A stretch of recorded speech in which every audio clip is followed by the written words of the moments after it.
Assalamualaikum warahmatullahi wabarakatuh.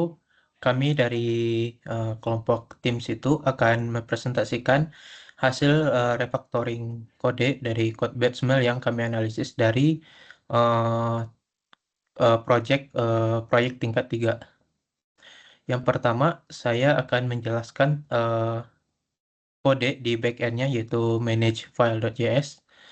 Yang pertama yang saya temukan adalah terkait CodeBatchMel untuk magic string, di mana yang sebelumnya pesan error masih dilakukan hardcore di codingan seperti ini. Nah, sehingga jika kita perlu nanti mengubah sebuah teksnya ini, kita harus mencarinya di dalam kode. Bayangkan kalau pesan ini nanti dapat eh, di banyak baris. Dan tentu nanti akan sulit untuk mengelolanya dengan baik. Nah, refactoring yang dilakukan adalah replace magic string dengan konstanta.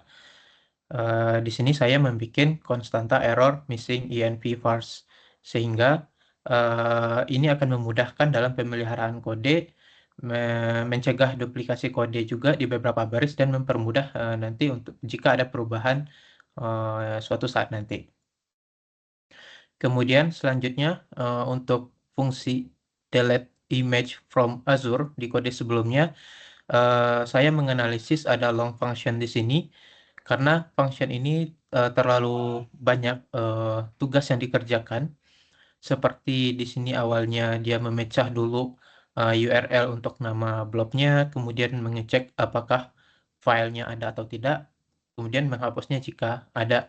Nah, refactoring yang saya lakukan di sini adalah melakukan extract function yang bertujuan untuk memecah tanggung jawab yang ada di function delete image Azure ini. Function yang saya bikin di sini adalah get block name from URL, kemudian function untuk ngecek blog-nya itu ada atau tidak. Nah, teknik ini bermanfaat. eh, yang pertama, fungsinya itu menjadi lebih pendek dan juga mudah dibaca karena modular. Kemudian setiap fungsinya itu juga hanya memiliki tanggung jawab satu untuk setiap fungsi, sehingga ini menerapkan teknik pada Solid, yaitu single responsibility-nya. Selanjutnya adalah di duplikat code pada fungsi delete image Azure from Azure ini sebelumnya, eh, dan juga untuk yang upload image to Azure sebelumnya memiliki kode yang sama untuk mendapatkan blog client. Ini sama yang ini. Nah, kalau ada perubahan metode untuk nge-get si blog kliennya ini, maka kita juga mengubah di dua tempat. Nah, tentu ini tidak efisien, sehingga saya melakukan refactoring extract function, di mana saya membuat satu fungsi untuk mendapatkan eh, blog kliennya. Di di sini saya memecah kodenya menjadi satu function yang terpisah, sehingga mengurangi duplikasi kode, dan kita nanti kalau ke depannya cukup mengubah di satu tempat saja. Kemudian di sini saya juga menerapkan prinsip dari Solid, yaitu single responsibility. Yang awalnya kodenya ini eh, menangani beberapa hal dalam satu tempat, seperti membaca konfigurasi, menginisialisasi koneksi ke Azure, dan lain-lain.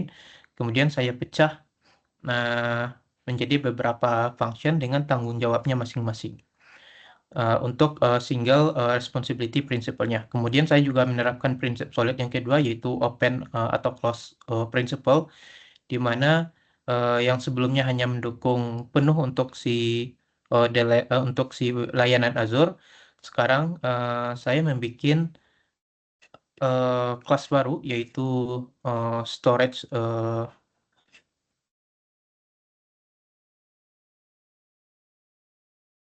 Azure Storage Service untuk memisahkan ini layanan khusus Azure, sehingga nanti kalau kita memiliki layanan lain seperti S3, kita cukup membuat kelas baru dan menerapkannya di eh,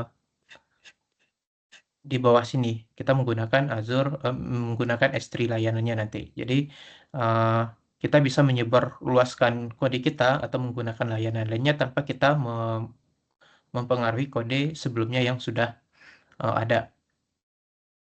Kemudian di file yang kedua, yaitu create jurnal harian controller. Di sini code Batchmail yang saya fokuskan di sini adalah di bagian ini, karena di sini tuh eh, dilakukan dua kali kode yang sama untuk memparsing jam mulai atau jam selesai atau start time dan end time-nya. Sehingga kalau kita melakukan perubahan mekanisme, kita juga mengubah di dua baris kode. Nah, sehingga saya melakukan extract function refactoringnya dengan membuat function baru yaitu parse time to UTC. Sehingga nanti di bagian bawahnya cukup menggunakan seperti ini. Jadi kalau ada perubahan mekanisme untuk parsing waktunya cukup di satu function di atasnya saja.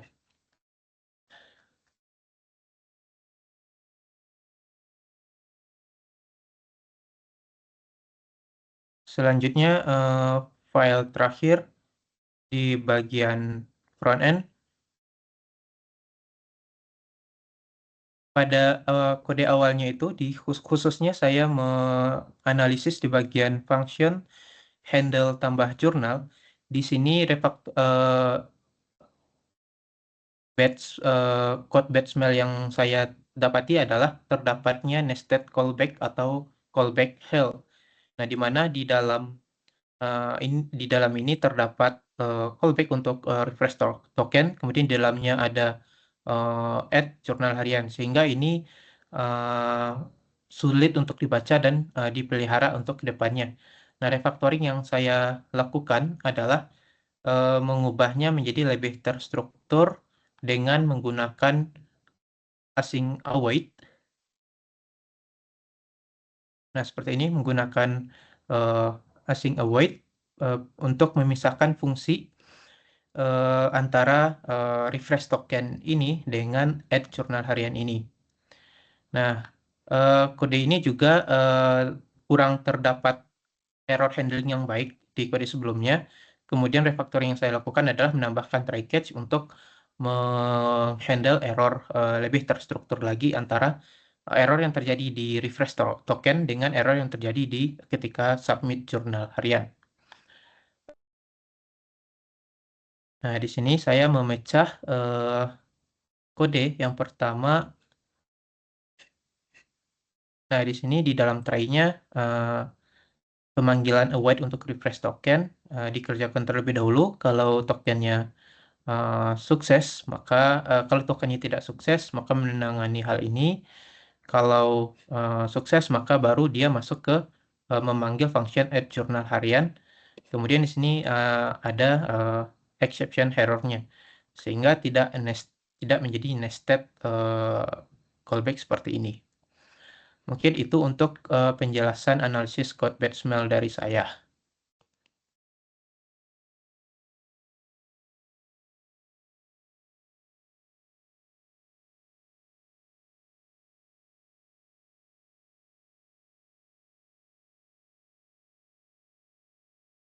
Baik, selanjutnya saya akan menjelaskan code batchmail dan hasil refactoring dari file approval journal harian controller. Yang pertama adalah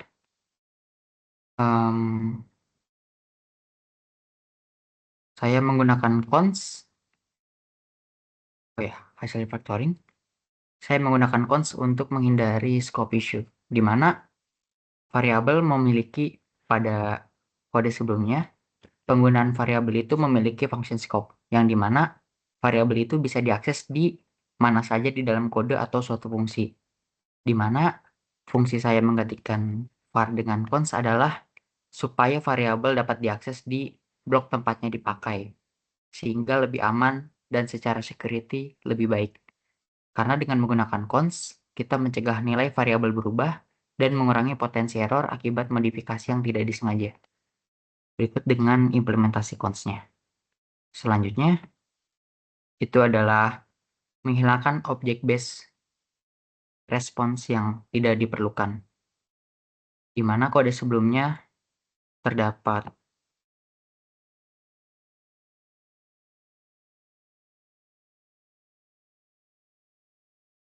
base response yang hanya digunakan untuk membungkus respon tanpa memberikan dampak yang signifikan seperti pemakaian result, di mana untuk membuat objek tambahan lebih efisien, kita mengganti base response dengan respon JSON, res.json, di mana hal tersebut memberikan manfaat yang membuat kode tidak terlalu kompleks. Seperti pada kode sebelumnya, ini ada pesan untuk menampilkan pesan JSON dengan objek base response yang diganti dengan respon dari res.json seperti kode yang sudah direfactor yang sesuai dengan di layar. Selanjutnya, ada penggunaan try catch untuk menangani masalah. Pada kode yang sebelumnya, itu ada beberapa operasi asinkron yang tidak dilindungi oleh try catch. Seperti pada kasus di bawah ini, di mana pemanggilan await untuk mencari data di database atau melakukan update itu akan mengurangi kesalahan seperti contoh database yang tidak bisa direspon. Maka dari itu, saya mengubah kode if else ini menjadi try catch. Lalu pada refactoring yang terakhir, itu adalah menghapus result yang tidak efisien, di mana kategori bad smell pada kode yang ini adalah bloaters. Dengan contoh seperti lihat jurnal harian. Seperti ID guru pembimbing ini, di mana variabel result dideklarasikan tetapi tidak digunakan secara efektif. Awalnya, result dibuat sebagai objek kosong yang isinya diperbarui sebelum dikembalikan ke res.json. Nah, hal tersebut nggak efisien karena setiap memperbarui result, kita tetap harus menulis kode tambahan. Sehingga saya hanya menambah kode yang lebih efisien seperti di sini.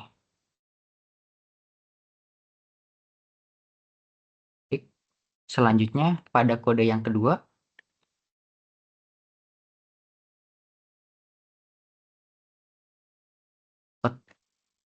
bad smell yang pertama adalah saya melakukan penghilangan base response dan menggantinya dengan objek JSON secara langsung. Baik, mungkin salah satu contohnya ada di sini, di mana sebelumnya kami menggunakan kode base response yang hanya berfungsi sebagai pembungkus data respon, di mana hal tersebut bisa dibuat lebih sederhana jika kita langsung mengembalikan objek JSON. Dan hasil dari refactoring tersebut adalah kode yang bisa dipersingkat seperti ini.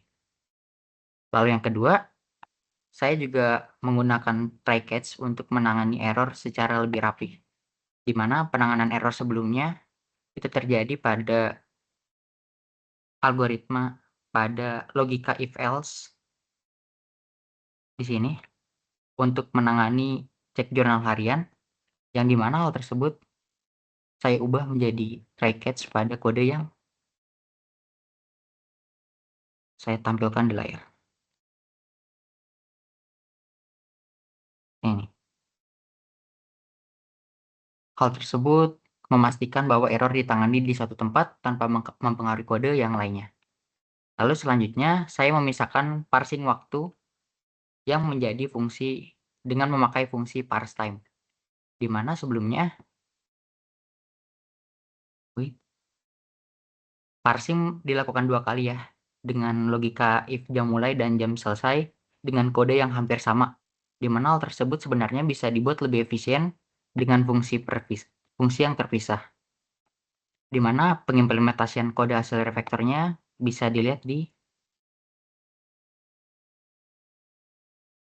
logika yang demikian, di mana logika dari kedua fungsi parse time untuk menampilkan jam mulai dan jam selesai dijadikan satu fungsi atau algoritma dan dikeluarkan sesuai dengan fungsi masing-masing untuk menampilkan jam mulai dan jam selesai. Lalu, refactoring yang terakhir pada kode update journal harian controller ini adalah menggabungkan validasi akses ke dalam satu blok if agar lebih singkat. Di mana contoh sebelumnya, kami memiliki var ID siswa yang validasi akses itu tersebar ya, di mana membuat blok if ini sulit dipahami. Yang dimana jika kita menyatukan validasi, kode akan lebih terstruktur. Dan hasil dari refactoring hotbed smell tersebut ada di kode yang ini. Salah satu contoh hasil dari penggabungan validasi akses ke dalam satu blok if saja, supaya lebih singkat.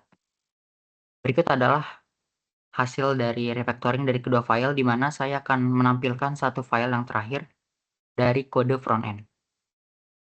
Baik.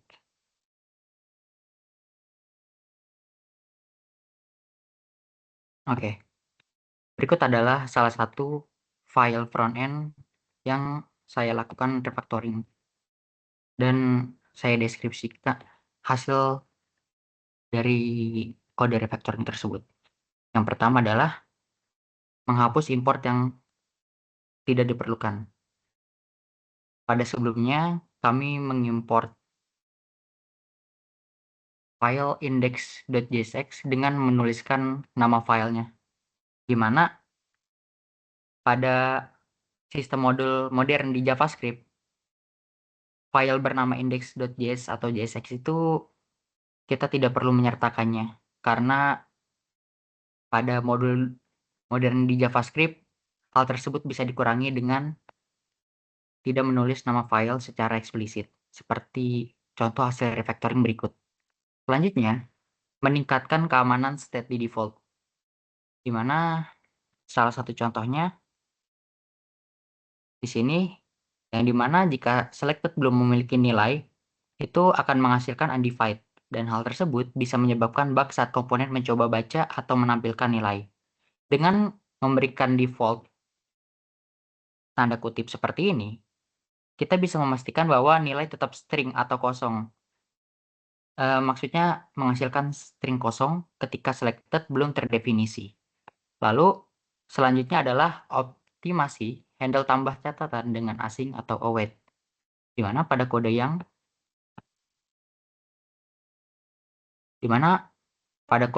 tertera di share screen, kode menggunakan callback berlapis atau callback hell yang membuat kode itu sulit dibaca atau dikelola. Nah, dengan asing atau await, kode lebih mudah dipahami dan error handling menjadi lebih baik. Berikut kode sesudah refaktornya. Wait.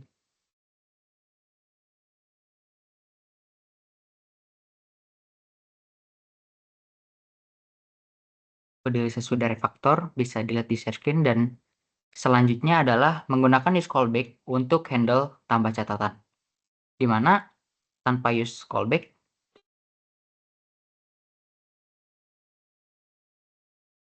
tunggu sebentar, saya menyarikan.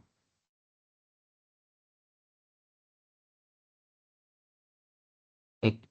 Nah, tanpa use callback, itu fungsi handle tambah catatan akan dibuat ulang ya, setiap kali komponen di render.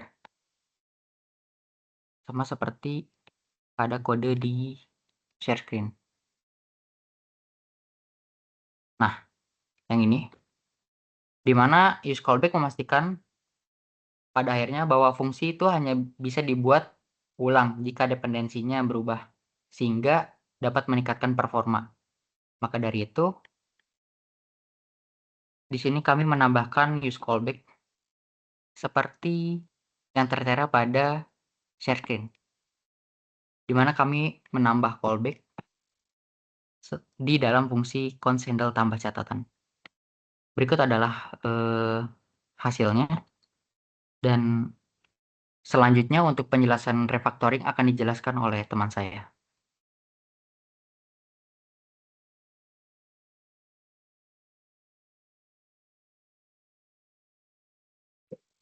Oke, baik, selanjutnya saya akan menjelaskan refactoring yang selanjutnya. Oke, eh, jadi bagian saya akan ngejelaskan tentang bagian backend pada jurnal bulanan, yaitu pada get jurnal bulanan siswa controller. Nah, yang dimana saya menemukan bahwa pada sebentar, ya sudah. Saya menemukan bahwa pada get jurnal bulanan siswa controller ini tuh terdapat batch mail. Yang pertama itu ada long method. Jadi kenapa long method saya menemukannya di get jurnal bulanan siswa sesuai dengan namanya long method, berarti terdapat metode yang isinya tuh sangat panjang gitu sesuai dengan penjelasannya. Jadi long method itu tuh terjadi ketika sebuah metode memiliki terlalu banyak baris code dan terlalu banyak tanggung jawab yang dilakukan dalam satu tempat. Jadi contohnya di sini ada function handler yang dimana sangat banyak gitu yang harus dikerjakan dalam satu metodenya itu. Jadi saya membuat refactoringnya yang dimana saya membagi menjadi beberapa metode seperti ada get siswa, kemudian get kelompok bimbingan dan lain-lain. Jadi untuk function si handler tersendiri itu menjadi lebih ringan gitu daripada yang sebelumnya sangat banyak apa yang harus dikerjakan dalam satu function tersebut. Nah, kegunaan dari menghilangkan selong metode tersebut tuh yang pertama dapat meningkatkan keterbacaan, jelas karena eh, dibagi menjadi beberapa bagian, tidak satu bagian saja dalam satu file, dalam satu kelas. Jadi dapat dapat meningkatkan keterbacaan jika menghilangkan selong metode tersebut. Yang kedua dapat memudahkan pengetesan. Jadi di sini tuh fungsinya tuh dibagi menjadi seperti validate pumps, get data siswa gitu kan. Jadi lebih mudah untuk mengujinya di berbagai metode, di berbagai function gitu. Yang kedua, saya menemukan ada data claims yang dimana data claims itu tuh situasi ketika sekelompok data, kalau di coding itu ada bulan dan tahun. Jadi ini tuh sering muncul bersama-sama di banyak di bagian code gitu. Nah, saya tuh membuat refactoringnya dengan menggunakan satu objek baru yang namanya itu period yang isinya tuh yaitu bulan dan tahun. Nah, kegunaan dari menghilangkan si data kelamin itu dapat menyederhanakan si parameter. Jadi kita cukup membuat objek baru seperti period yang dimana isinya itu ada parameter bulan dan tahun. Fungsinya itu cukup menerima period saja. Jadi bukan dua parameter yang terpisah. Jadi udah disatukan menjadi satu objek baru. Kemudian kegunaan yang kedua itu ada meningkatkan keterpaduan yang dimana bulan dan tahun ini tuh saling keterkaitan secara semantik. Jadi lebih baik dikelompokkan agar logikanya tuh tetap berhubungan dengan baik gitu. Oke, selanjutnya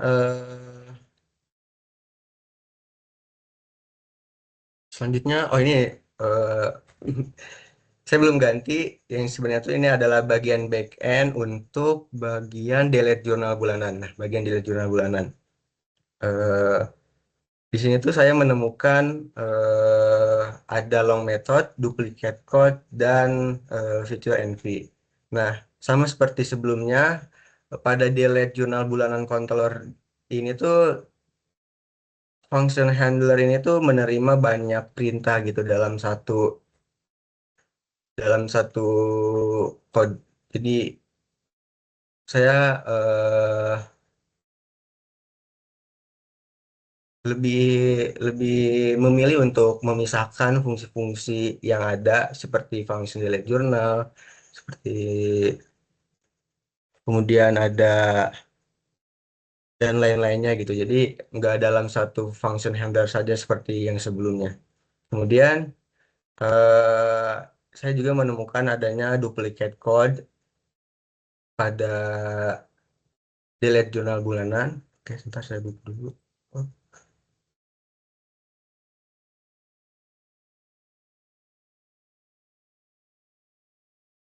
delete jurnal bulanan. Oke. Jadi di sini itu, nah di sini tuh terdapat banyak duplikat code. Contohnya di sini ada if cek jurnal jurnal bulanan bla bla bla, kemudian if ID siswa bla bla bla, yang dimana tuh eh, sama-sama apa ya blok code tersebut tuh sama-sama untuk mengatur result sukses, result message gitu, dan mengembalikan respon JSON gitu dengan status yang berbeda-beda. Jadi saya merefactoring code yang ini, yang if ini karena sama gitu, karena duplicate code menjadi suatu fungsi yang baru. Jadi saya membuat fungsi baru yaitu send error response, yang dimana jadi tinggal dipanggil aja di handlernya. Jadi nggak usah apa ya, nggak usah terjadi si duplicate code tersebut.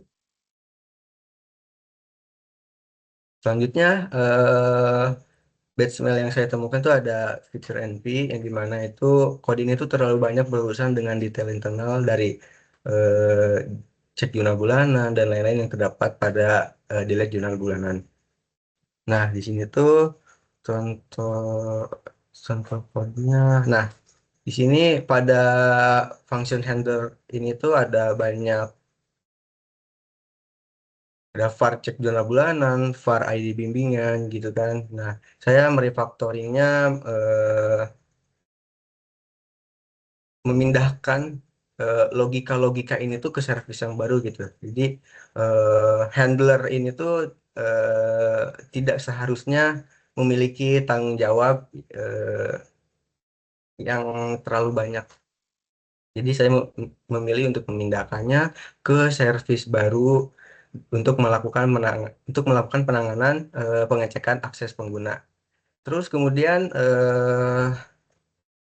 setelah saya membuat eh, service baru gitu kan, contohnya sini dengan nama is user authorized to delete journal, yang dimana itu tuh bisa dipanggil pada handler. Jadi si handler ini tuh tinggal memanggil function dari service yang sudah saya buat sebelumnya. Jadi tidak usah si handler ini tuh eh, melakukan tanggung jawab yang berlebihan gitu. Jadi tinggal memanggil dari function yang sudah dibuat tadi. Nah, kegunaan dari menghilangkan dari fitur NV ini tuh, yang pertama, handler ini menjadi lebih bersih. Jadi tidak lagi menangani detail bagaimana mengecek akses pengguna. Kemudian mematuhi SRP, yang dimana service ini bertanggung jawab atas validasi dan handler hanya menangani request response. Nah, seperti itu. Selanjutnya, untuk refactoring selanjutnya akan dijelaskan oleh teman saya. Silahkan.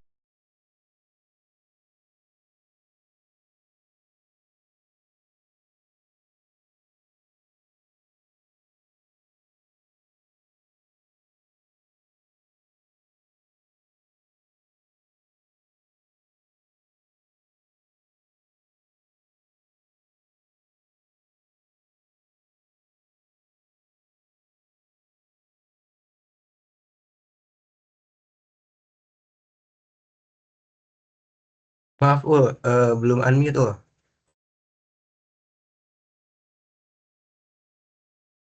Ya, sorry. Oke, baik. Selanjutnya saya akan menjelaskan apa yang sudah saya kerjakan, yaitu hasil refactoring kode Batchmail dari beberapa file yang sudah saya analisis, yaitu diantaranya ada main JSX dari front end, kemudian ada dashboard layout dari front end, dan dari back end di sini saya menganalisis fungsi create nilai akhir atau controller nilai akhir. Yang pertama, di sini saya menemukan kode bloaters yang berupa large file. Jadi filenya besar karena di dalamnya berisi beragam fungsi ya yang tidak seharusnya disatukan. Di sini berada di file main.jsx, di mana di sini ternyata banyak import dan file konfigurasi yang sebenarnya baiknya dipisahkan, tidak dalam satu file, sehingga nantinya akan sulit dikelola. Yang saya lakukan adalah memisahkan beberapa fungsi seperti routing ke dalam file terpisah untuk menyimpan routing secara modular sehingga tidak mengganggu file main.jsx itu sendiri. Oke. Nah, di sini dapat dilihat, di sini ini kode awal aslinya begitu panjang. Kemudian saya refactoring dengan cara memindahkan fungsi routingnya ke dalam file baru bernama route.jsx. Sehingga nantinya file main.jsx menjadi lebih clean, ya, mudah dibaca dan mudah dikelola. Dan file router pun mudah dilihat karena isinya hanya fokus pada routing saja. Kemudian yang kedua ada kode Batchmail yang sama, yaitu bloaters berupa large file, namun di file dashboard layout. Nah, di sini ternyata dashboard layout ini terlalu banyak menangani tanggung jawab, artinya banyak fungsi yang sebenarnya ini bisa dipisahkan menjadi beberapa komponen. Oleh karena itu, saya melakukan refactoring menjadi beberapa file terpisah. Ya, jadi dari dashboard layout saja bertambah ada main content, sidebar, dan toggle button untuk sidebar dan theme ya. Di sini kita lihat awalnya dashboard layout ini begitu panjang ya jika dilihat karena memuat beragam fungsi yang seharusnya bisa dipisah. Di sini saya memisahkan di antaranya yang seperti ini ya, fungsi untuk mengganti tema. Kemudian di sini ada button untuk memunculkan menu, memunculkan mengganti tema. Kemudian di sini main kontennya juga dipisahkan. Jika dilihat nanti filenya akan terpisah ya. Jadi dari dashboard layout lebih ringkas juga, lebih mudah dikelola. Kemudian main konten, sidebar, dan toggle buttonnya ini lebih mudah dikelola sehingga tidak perlu mengubah dashboard layout, cukup mengubah sidebar, main content, dan toggle buttonnya jika terdapat perubahan di salah satunya. Yang selanjutnya ada object orientation abuser, ini berupa switch statement. Jadi di sini dapat dilihat terdapat logika yang kurang efisien, di mana sebenarnya tidak perlu menggunakan kondisi if else yang begitu banyak. Oleh karena itu, pada kasus ini saya menyederhanakan fungsi untuk mengubah tema agar tidak menggunakan kondisional yang berlebih. Nah, di sini dapat dilihat.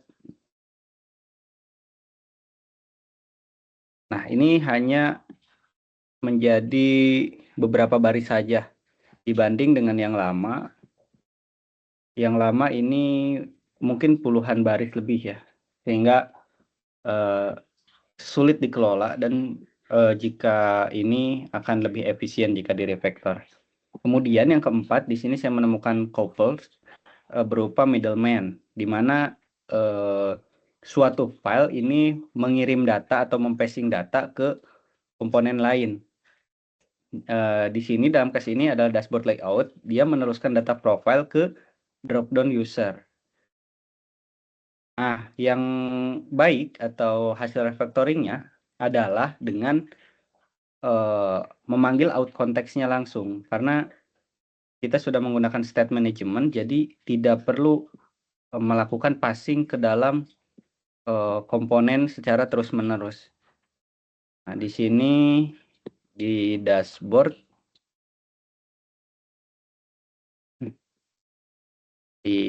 layout bisa dilihat bahwa di sini drop down user mengirim data profile yang diambil dari state profile di atas ini. Ini tidak efisien. Seharusnya langsung saja dipanggil di file drop down-nya ya, berupa state management atau konteksnya, sehingga tidak perlu passing data secara terus-menerus. Akibatnya nanti akan sulit dikelola atau di tracing. Yang terakhir, saya menemukan dispensable berupa duplicate code. Ini saya temukan di file backend atau controller nilai akhir. Ini berupa pengulangan pola seperti cek siswa, cek aspek penilaian, cek guru pembimbing. Nah, di sini saya melakukan penyederhanaan agar fungsi yang mirip-mirip ini bisa menjadi satu gitu ya. Hanya dibedakan berdasarkan parameternya saja. Nah, kita lihat.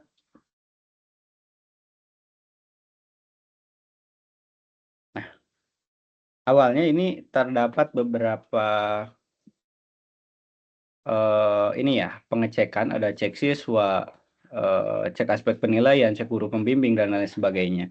Ini tidak efisien, sehingga saya membuatkan satu function baru bernama check existence yang menerima beberapa parameter, yaitu service-nya, query-nya, dan error message-nya seperti apa. Karena itu yang membedakan di antara fungsi-fungsi ini. Sisanya selebihnya sama. Nanti tinggal dipanggil di setiap pemanggilan ya. Jadi untuk mengecek siswa tinggal dimasukkan parameternya siswa, kemudian query-nya ID siswa, kemudian nanti message error-nya apa, misal data siswa tidak ada daftar, dan seterusnya. Itu dia hasil analisis dari kode Batchmail yang sudah saya lakukan. Terima kasih. Selanjutnya hasil analisis selanjutnya akan disampaikan oleh teman saya. Oke, baik. Terima kasih, Saudara Haulul. Di sini saya akan menganalisis kode yang sudah saya refactoring. Di sini saya menjelaskan kode refactoring pada nilai bulanan, untuk lihat nilai bulanan controller. Jadi, yang pertama, saya membuat fungsi validate schema untuk Maaf, validasi. Jun. Nggak ada share screen-nya. Oh iya, sorry.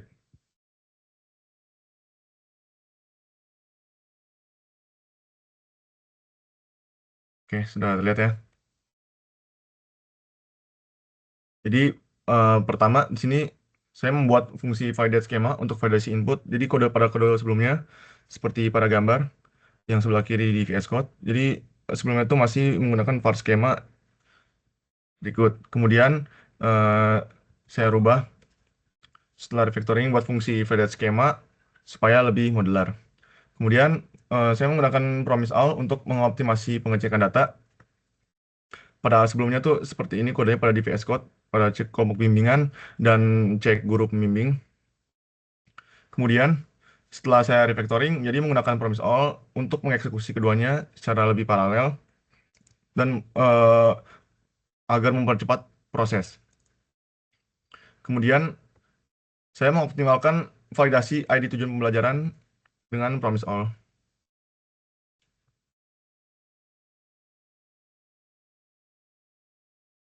Nah, ini.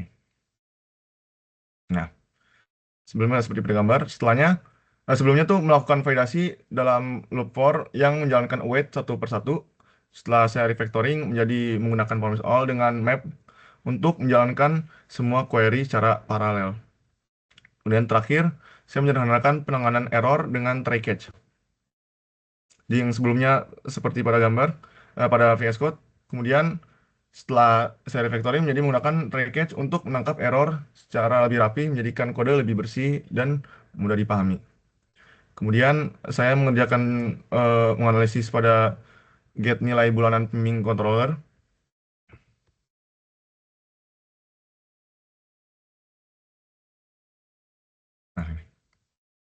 Oke, yang pertama, sebelum pada jadi saya memvalidasi parameter dipisahkan ke fungsi validate request pada gambar. Jadi di VS Code sebelumnya seperti ini. Jadi setelah saya refactoring, validasi dipindahkan ke fungsi terpisah agar lebih modular dan reusable dengan menggunakan destructing untuk mengambil parameter langsung dari requery, kemudian memeriksa keberadaan parameter ID bimbingan, bulan, tahun. Jika ada yang kosong, langsung mengembalikan respon error. Kemudian mengonversi bulan dan tahun ke tipe integer agar lebih konsisten. Oke, kedua. Nah, ini.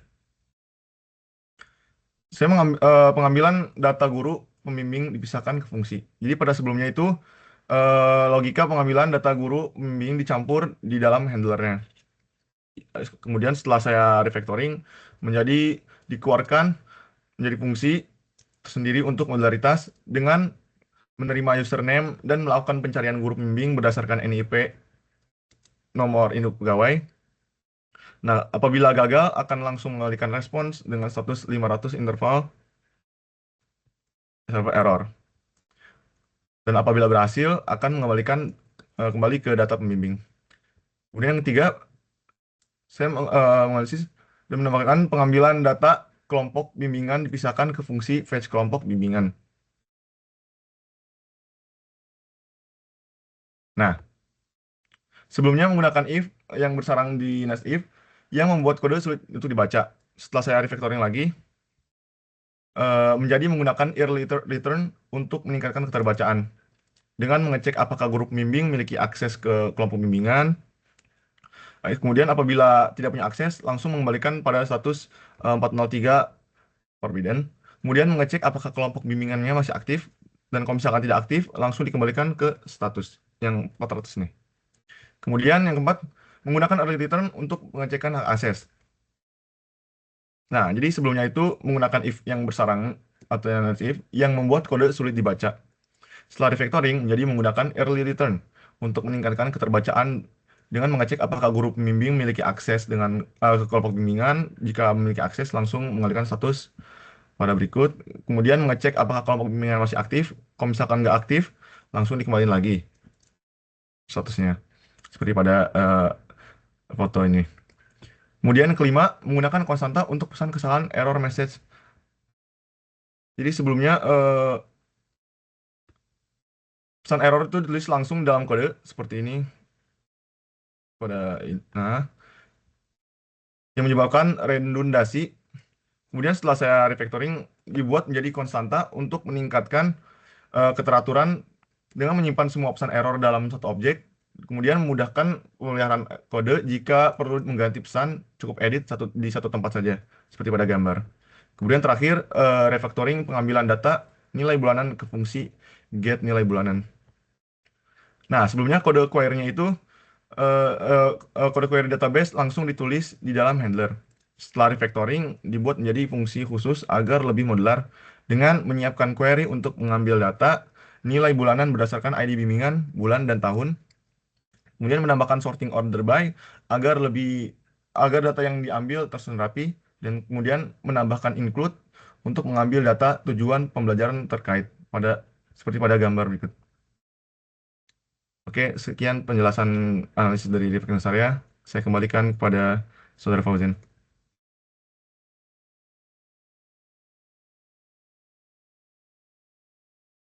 Sekian presentasi dari kelompok kami terkait analisis code bad smell di project tingkat 3 kami. Mohon maaf kalau ada kekurangan. Kami cukupkan. Assalamualaikum warahmatullahi wabarakatuh.